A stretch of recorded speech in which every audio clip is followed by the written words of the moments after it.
हमारे वाले थल पे कीचड़ उतार रहे हैं। अच्छा, हाँ। एक आपसे ये पूछ रहा था मैं, ये हम्म। आपके और अशोक डांगा के बीच में कुछ है क्या विवाद? विवाद कुछ नहीं सर, मैंने वो पानी की मांग की थी एक बार पिछले चुनाव में। किसकी मांगी? वो बोले पानी के लिए, पूरे बोले गांव के पानी के लिए मांग की थी। हम बोले गांव वाले सारे थे। हाँ। उसमें वो बात स्टार्टिंग में मैंने कह दी भाई कि गांव में पानी की कमी है, पानी लिए, और वो जो हुआ था मामला। अच्छा, मतलब पानी ले और वोट लेते हो यूँ? हाँ भाई, पानी दे दो गांव को। हाँ। मैंने उसमें कहा था कि ज्योति जी चुनाव लड़ रहे हैं। हाँ। ज्योति जी ने पिछले चुनाव में मुझे कॉल करके बुलाया।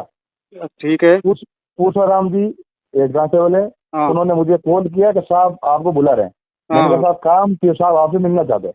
हाँ। हाँ। मैंने पुलिस की कई बार हेल्प की है, एक जगह नहीं 1000 जगह, इसलिए मैंने सोचा भाई कोई काम होगा। हाँ। इसी वजह से मैं वहाँ थाने चला गया। हम्म। मैं थाने गया तो मुंशी जी के पास गया मैं। हम्म। मुंशी जी मुझे लेके गए थे साहब की ऑफिस में। हम्म। तो साहब ने कहा इसको 1 घंटा बाहर बैठा दो। हम्म। तो मैं 1 घंटा बाहर बैठ गया था। हम्म। बाहर बैठने के बाद में 1 घंटे बाद में रणवीर, एक कांस्टेबल है, हम्म। वो मुझे बुला यार साहब बुला रहे। मैं गया अंदर। हम्म। अंदर गया, अंदर जाते ही साहब ने कहा इसका मतलब फोन ले लो। आपका सबसे फोन है, फोन छीना यूँ? हाँ, सबसे पहले मेरा फोन छीना। हाँ। फोन छीन के फोन को बाहर रख दिया। हम्म। बाहर रख के कहा तुम मतलब राजनीति ज्यादा करता। मैंने कहा साहब कौन सी राजनीति? हम्म। और कहा कि कहीं मतलब कोई मेरा वीडियो है या मैंने कोई कोई मतलब झूठा वायरल किया है, कोई बता दो मुझे। हम्म। कि तुझे पुलिस का पावर पता नहीं। मेरे साहब पुलिस का पावर पता है, लेकिन मुझे मेरी गलती बता दो। हम्म। अभी तेरी ये गलती है, जो आप कहोगे वो मैं सुनने के लिए तैयार हूँ। हम्म। हाँ, तो उसको संतरी को बुलाया। संतरी को बुला के इसको अंदर डाल दो। हम्म। मुझे 2 सवा 2 बजे बैरक में डाला था। बैरक में? हाँ, बैरक में डालने के बाद मुझे शाम को 8 बजे तक ना तो पानी पिलाया। हाँ। मैं चिल्ला चिल्ला के बोल रहा था मुझे पानी पिलाओ, पानी नहीं पिलाया मुझे। हम्म। और बैरक के ऊपर कैमरा भी लगा है। हम्म। अगर ये सच्चे होंगे तो वो कैमरे पर चालू होंगे। अगर ये सच्चे नहीं होंगे तो वो मतलब कैमरे बंद कर दिए होंगे। ठीक है। ठीक है। उसके बाद में 7 8 साढ़े 8 बजे मुझे निकाला, मुझे ऑफिस में लेके गए और उसमें मेस में लगा के मुझे संतरी ने खाना खिलाया। हाँ। खाना खिला के मुझे वापस अंदर डाल दिया। हाँ। वो अंदर गया, मैं सो गया। हम्म। अब रात में नशे में दूध आए थे 2 3 कांस्टेबल, एक नरेंद्र, एक कोई मतलब चालन साहब है जो ये इसमें है मतलब कंप्यूटर ऑपरेटर है, हम्म। और एक ये रणवीर और एक थानेदार जी। अच्छा, ये वो पुलिस हाँ, पुलिस थाने के थे लोग?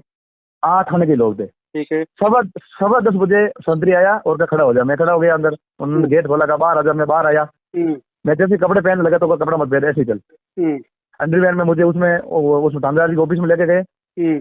और ऑफिस में जाके कहा तू किस चीज से फोन कर? मैंने साहब मैंने कहा किसी से फोन करवाई नहीं मुझे, तो मैंने तो थाने में घुसे ही आपने मोबाइल छीन लिया मेरा। मैंने तो किसी को कॉल नहीं किया, नहीं कि मतलब तेरे अंदर गर्मी ज्यादा है। ऐसे करके मेरे 2 3 पट्टे लगे हथौड़ी पे। हाँ। हथौड़ी में पट्टे लगाया। पट्टे लगाते ही, पट्टे लगाने के बाद खड़े थे। जितने में थानेदार जी ने कॉल किया या थानेदार जी के पास आया या उन कांस्टेबलों के फोन पे आया, या मुझे पता नहीं, व्हाट्सएप कॉल आया था। हाँ। थानेदार जी ने पहले खुद बात की, 1 मिनट की बात हुई, वो मुझे पता नहीं। फिर लाउड स्पीकर किया और मुझे आपने पास बुलाया। हाँ। जैसे ही मैं टेबल के पास गया तो उन्होंने बोला मैं बोल रहा हूँ अशोक नागा। मैंने कहा हाँ जी। तो कहा अब तेरे को समझ में आ गया होगा कानून बड़ा होता है, राज बड़ा होता है। हम्म। तो फिर मैंने कहा भाई बड़ा तो कानून ही होता है, लेकिन समय लगता है। समय लगता है, ये बात मैंने कही। तो ये बात होगा, अगर तू पीछे कोई बात हुई उसमें अगर मेरे से माफी मांग, और अगर तू बीजेपी में आता है तो खुला राज करना, तुझे कोई रोकने वाला नहीं है। और तुझे अभी आधे घंटे में फ्री करवाता हूँ यहाँ से। तो मैंने कहा साहब मुझे ऐसे फ्री नहीं होता है, आप पट्टे लगा रहे हो, पट्टों से क्या होगा? इनको बोलो पुलिस मतलब 5 चढ़ा दो। ये बात बोलती पीछे से एक कांस्टेबल ने मेरे मतलब पीछे देख लो पट्टे लगे, 2 पट्टे लगे थे। ठीक है। पट्टे लगाने के बाद में वापस लेके मुझे नीचे बैठाया। नीचे बैठा के 2 कांस्टेबल खड़े हुए थे मेरे घुटनों पे, और एक जनों ने मेरे मतलब पगडंडों में पट्टे लगाए। 15 20 पट्टे लगाए। पट्टे लगाने के बाद मुझे वापस बैरक में लगे। 10:15 बजे की बात है। 11 बजे मुझे उसमें ले जाकर बैरक में डाला वापस बैरक में डाला?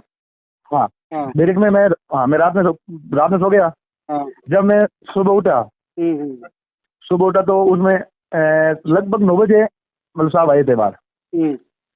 थानेदार जी 9 बजे आके मुझे वापस उस मतलब बैरक से बाहर निकाल के बुलाया अंदर। में गया साहब के पास। हाँ। तो कब पुलिस का पावर तूने देख लिया, अगर इस चीज के बारे में गलत कहीं मुंह खोलने की कोशिश की, तू नागौर गया या कहीं भी गया, तो फिर तुझे 151 में और लाऊंगा और मतलब पट्टे लगाऊंगा। तो मैंने इस बात को कह दिया, देख लो ठीक सर, मैं इस कोई बात किसी को नहीं बताऊंगा, ना इस कोई बात होगी। अच्छा, ये मारपीट वाली घटना पूरी? हाँ, मारपीट वाली घटना क्या हुआ रात में क्या होता है, ये घटना कहीं मत बताना। अगर बताई तो 151 और उठा के लाऊंगा, पट्टे लगाऊंगा। तो फिर मुझे लेके गए थे, एक मुंशी जी आए थे रामचंद्र, कहा तुम्हारे एचएस ये मतलब देख खोलूंगा। मैंने कहा सर एचएस खोलोगे कि हाँ। का थानेदार जी ने बोला है कि इसके 7 मुकदमे एफआईआर एचएस खोल दो। मैंने कहा सर एचएस खोलो, लेकिन एचएस में 7 मुकदमे में मेरे एक में एफआईआर लगी हुई है, एक में राजीनामा हुआ है और एक में फैसला हुआ, 3 मुकदमा फ्री है उसमें। मुकदमे फ्री बचे 4 और 4 मुकदमों में ये मतलब नहीं होता है।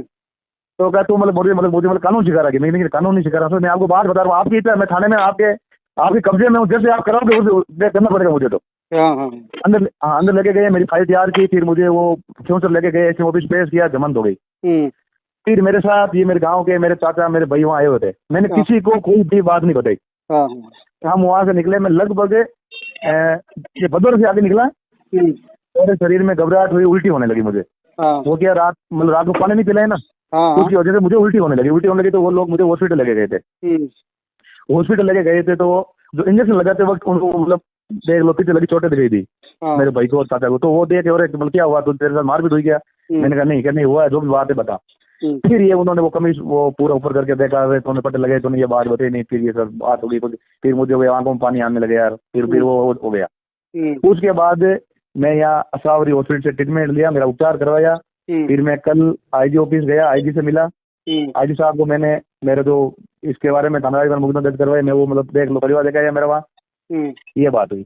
अच्छा, ये कह रहे हैं आपके जो बता रहे हैं खुड़कुड़िया परिवार से, ये क्या मामला है आपके? सर मेरी चाचा की लड़की है, सगी नहीं है, परिवार में है। उस लड़की को यह मतलब जाटों में क्या होता है कि जो मतलब ये जो देख लो रिश्ते नहीं होते हैं, मतलब अच्छे सत्य में रिश्ता नहीं होता है। नहीं होता। तो मेरे पापा ने उस लड़की को गोद लिया। उस लड़की को गोद लेके उस लड़की को मेरे सामने अटा सत्य की शादी की रजलानी। ठीक है। और उस शादी में रेवंत राम जी डांगा भी मौजूद थे। और उसका मेरे पास पूरा वीडियो पड़ा, डांगा साहब का साफ पहना, तो मैंने उसको डांगा साहब का स्वागत किया था। और ये जो बोल रहे हैं ना गांव के बाहर है, ये बाहर है, तो साथ गांव के लोग मेरे पूरे साथ है। और मैं उस निर्मला को, मेरी सिस्टर को लजा के रेवंत राम जी के खिलाफ ये मतलब देख लो मुकदमा करूंगा। ये हमारे वाले थोड़े से कीचड़ उतार रहे हैं।